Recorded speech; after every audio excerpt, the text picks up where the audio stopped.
Un petit maître pour le robot, un grand maître pour ses inventeurs.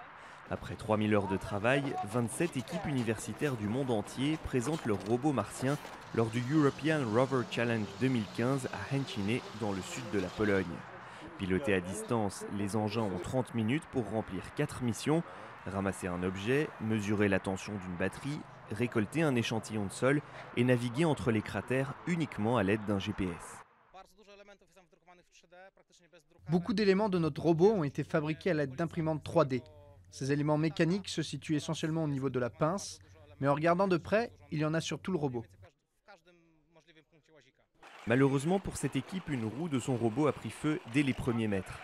Un échec qui ne remet pas en cause le talent des Polonais dans ce domaine. Ces derniers occupent régulièrement les meilleures places dans les concours de robots martiens à travers le monde.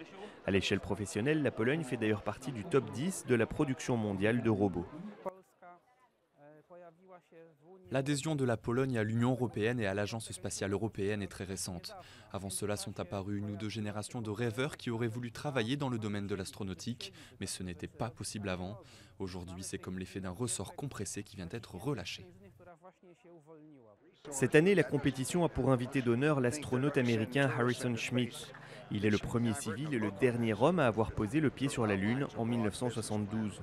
Aujourd'hui, il constate avec enthousiasme les progrès de la technologie.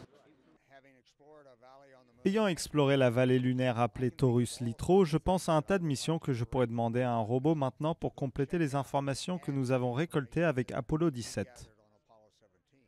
Le Canada est sorti grand vainqueur du European Rover Challenge 2015 avec une première et une troisième place. Pour tous les participants au concours, les perspectives d'emploi sont nombreuses.